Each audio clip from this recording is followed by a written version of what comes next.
What's going on, guys? I'm back. And welcome to another animated movie review. All right. I haven't done these in a long time. All right. Honestly, I haven't. Not a lot of good animated movies coming out for the past months. All right. And now I just watched a movie called Super Mario Brothers Movie, starring Chris Pratt, Charlie Day, and Jack Black himself. All right. First of all, speaking of Jack Black, I've never really heard him be referenced to a triple threat or as a triple threat. Now, maybe he has. I'd never heard it. All right. I've heard Jamie Foxx reference the triple threat, but never Jack Black. But he is indeed a triple threat. I don't understand that. Okay? Because in the 90s, just know it was the 90s, a show came out. The Bob and David Show. I've mentioned that show on here several times. Okay? They started out doing their own thing, of course. And then later on, they introduced to the world Tenacious D. All right. And therefore introducing Jack Black to the world. For anybody who doesn't know. Okay. That was the first time we ever saw him on TV. Okay. Then in 1996, Cable Guy came out. The thing with this was his first feature film. First time he's ever been on the big screen. Right. The character he played was so different from other characters he played down the line. All right, because this was the straight guy for the straight guy. What I mean by straight guy, it's the term to a character in a movie that is the guy who reacts to anything the crazy guy does all the time. All right, he's the guy that's supposed to have the common sense reaction, as different from the crazy guy, of course, obviously. And he was the friend of the friend, who was also the straight guy. So he was kind of the straight guy in second.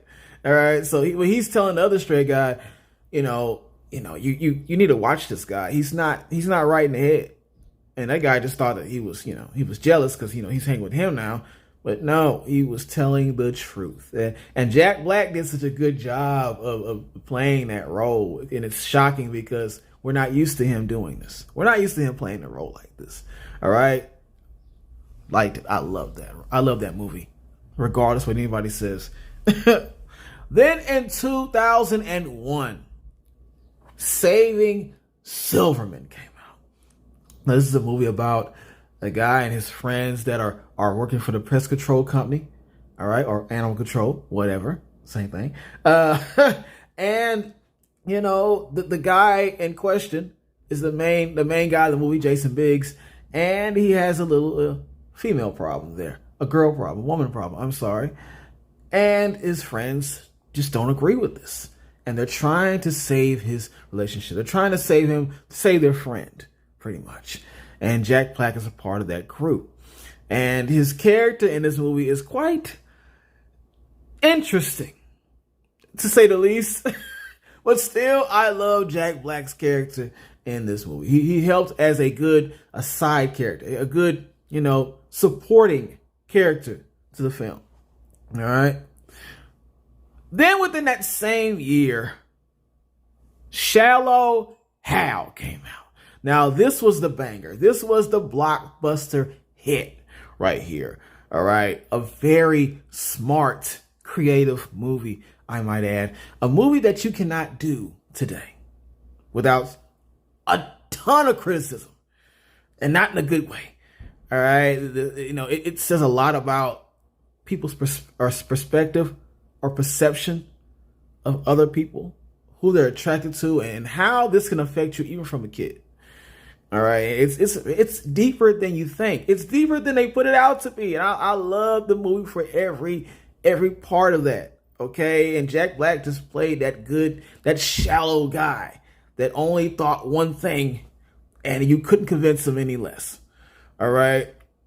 And for that, this movie is also one of the golden ones. Okay.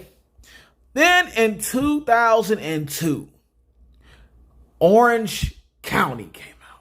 Now, I've already spoke about this movie, but I focused on a different character in that situation. Now we're focusing on the character that made this movie what it was. The character that carried this movie, Jack Black's character. Okay, he played that slacker. He played that unachieving older brother that just sat on the couch and he had all these theories and all these thoughts, but he just never moved from that couch. Every time the little brother came over, it was hilarious. All right, and Jack Black just felt like he was natural for that role. Like it fit him naturally. And it's not saying anything bad against him. Some people are not, believe it or not, they're not built to play a role like that. Some people just don't fit right to a role like that. He did. It worked. It worked. All right? Hands down, it worked. Then in 2003, School of Rock came out. All right, now, I'm going to be honest with you. This wasn't one of my favorite Jack Black movies. All right, it's targeted towards kids. Nothing wrong with that. The movie in question right now is targeted towards kids. But at the same time, it didn't hit in a way that I'm used to Jack Black's movies hitting. And but with that said, it still was a decent movie. Okay, you have the music, you have the acting, you have the humor in this, all wrapped into one. I mean, it's a movie about a music class, and this was fit perfect for Jack Black because he was so into this role. You could tell he was really into this. He just couldn't wait to do this. All right, so just off the enjoyment that he had playing this part, it made the movie, better than what it could have been worse. Okay, it could have been worse, but he made it better than it turned out pretty good, man. It turned out decent. Let's put it like that. Then in 2005, King Kong came out. Now here's the thing about King Kong. King Kong was one of the movies that Jack Black did that was more often serious than humorous. Okay, the more often serious than humorous. Like there were a little or few jokes in that movie, and he really was trying to go for that serious role. I think he was trying to go for that Oscar. He was grabbing for that Oscar with this one. Not too hard, but a little stronger than his other movies. Okay, and for that I appreciate it because besides the overgrown monkey in the movie or the ape. He was the other one that people were focused on, of course, because he's one of the main characters. But still, he stood out. He just stood out as the character he played. All right, with barely any laughs, and we didn't need it. We didn't need it for this role. Okay. And then in 2006, Nacho Libre came out. Now this was another hit for me. All right, this is coming off the cusp of not Dynamite. You know what I'm talking about? Napoleon Dynamite. That movie, yes, that movie. It's coming off of that. Same director, everything. Same weirdness, but a different vibe to it, it set Nacho Libre apart. It wasn't just a copy of Napoleon Dynamite. Okay, it wasn't none of that. It had its own thing going on there with the culture and the references to the Mexican wrestling and I think this was done today. Some people would find this offensive, but it's lighthearted. It's a lighthearted comedy. It really is lighthearted. It just had a weird vibe to it, which made me laugh so hard. All right, the music, the wrestling, they're poking fun at someone taking themselves so seriously, and they don't understand how funny they are to everybody else. And that's what worked for Jack Black in this movie. Okay, so if you haven't seen this movie, which would be a shocker, please watch it. Please watch it. You will laugh. You will laugh so hard. I promise. All right. And to be completely honest, this list should be longer So there will be a part two. There will be a part two to this because he has so many movies that he just knocked out the ballpark. And this obviously does not complete it. All right. There is another category of films that he's done that just you're not even ready. If you don't know about Jack Black, you're not ready. You're not ready for the rest of this list, I don't think. Okay. But my question is, now that he has the movie Super Mario Brothers and he's just voice acting, which he's done before, all right? Even without seeing his character or him physically in here, is it as good as the ones I just mentioned? We're about to find out. Let's go. Super Mario Brothers, the movie. For those who don't know, for those who are not aware, man, look, first of all, not only are you brain dead on one side, obviously, but on the other side, you must have gotten sucked into a portal through a green pipe. And now you're in this mystical, magical world that looks nothing like the real world, all right? You don't know what's going on. You got a plumber suit on now all of a sudden because you can't be in touch with reality if you don't have any idea or have never seen a trailer for this movie for the 1,000th time. Okay? Don't play me. Don't play me. Let's get that. Let's just get that right. Don't play me, okay? Penalty. The Super Mario Brothers movie. It's pretty much about, of course, the Mario Brothers. No duh. All right, they're trying to get their whole plumbing business off the ground. They got the commercials, they got the advertisements, they got everything going on. But their family just not believe in their dream. All right, and their father definitely doesn't believe in it. He feels like Mario is a letdown and a disappointment, and he's bringing Luigi down with them. And of course, that hurts, but they got to keep going on. All right, and they're doing these jobs, and they're messing up here and there. You know, they're not perfect with these. And they don't, but on one job that they embark on, they find this portal through a pipe. I got that right. And they get sucked through it. All right. Only to find themselves in this whole new world that they've never ever seen before. And within the portal, the whole portal situation, Luigi is pulled further from Mario, and then they're separated. And so Luigi is on the Darklands already. Okay. He's lost in an area that he shouldn't even be. All right. That's like somebody from the suburbs in the hood. Okay. And that's pretty much what happened to Luigi. And now Mario must find his brother in this world he's never even set foot in before with the help of Princess Peach. Okay. And that's pretty much the premise of the movie. All right. Positives. I'll say for the most part, this film had amazing CGI. I could see it from the trailers that the CGI was going to be remarkable. Okay, this looks just like what you think Mario should look like. Of course, the creator of the game is all behind this, so you can't go. You shouldn't go wrong. You shouldn't go wrong. It just everything looked like I had the screen on, like I was about to play a new game from him, and the start button screen was on. And I was just looking through it, or it was like those scenes in between, like different levels. Those scenes, the dramatic scenes, it like I was watching a full clip of that. All right, the entire time, done right, may have you. All right, done right, and it's something to see. It's something to watch, man. And I don't usually watch PG movies, or the little Disney. Movies like this is not Disney, but you know what I'm talking about.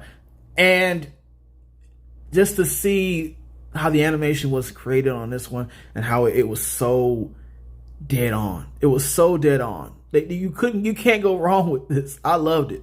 I love this. I love this so much with the visuals and everything else. I love that part of it. All right. Another positive. The accurate game references in this movie were dead on. All right.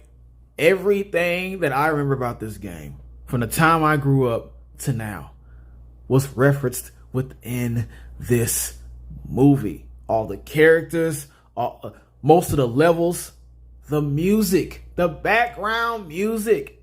They had to put the music in there. They could not leave that out. All right, all the levels, the obstacles. He went through an obstacle course in this movie, and I just finished playing one of the recent games, and that was the exact thing they had on that part. They used the exact part.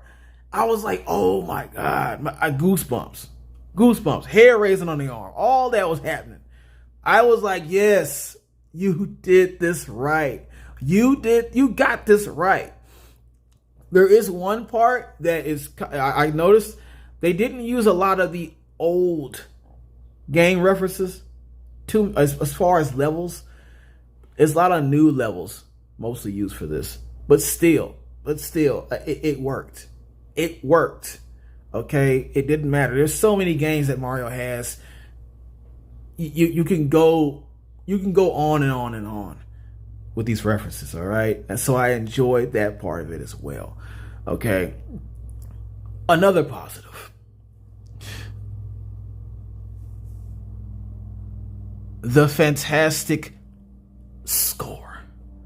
All right, the music, besides the video game music, okay, that was just half of it. That was just half of the entertainment, okay, or people who played the game enjoyed that. The other half was they used even like real music, okay, that people hear in real life.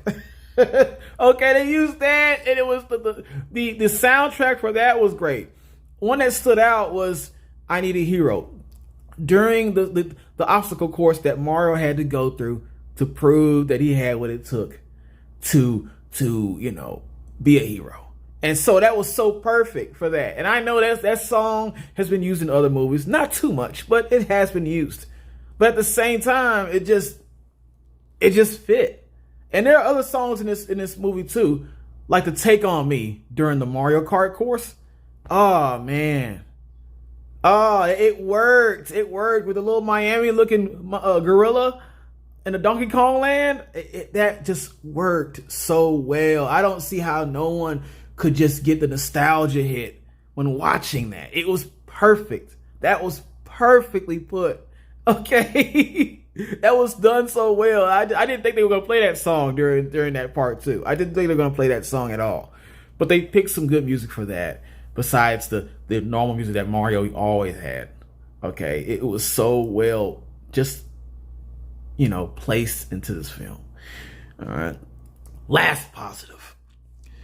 Jack Black's part as Bowser was probably one of the most standout voiceovers in this movie. Okay, this man not only did a great job with that, he took time to write an entire song for Peach. And this had Jack Black written all over it. It's something like a peaches, peaches, peach. I'm not gonna sing the rest of the song because that's all for Jack Black, but it was highly entertaining. I laughed harder than I should have laughed. Harder probably than some of the kids in there. Okay, so I could understand how some people can go in a kids movie, but it has to mean something to me though. And in this case, Jack Black really brought that home for me. All right, I knew he was going to do it at some point. I said this has to be his idea. He took that song to the limit. He took it to the limit with that song. All right, a little bit of adult humor started to kick in with that little part right there.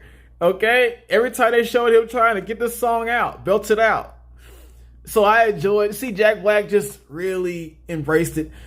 I wasn't really too sure about Jack Black playing Bowser at first, but now seeing it, it made so much sense. He did a standout job, man. Better than some of the rest of the voice actors in the movie.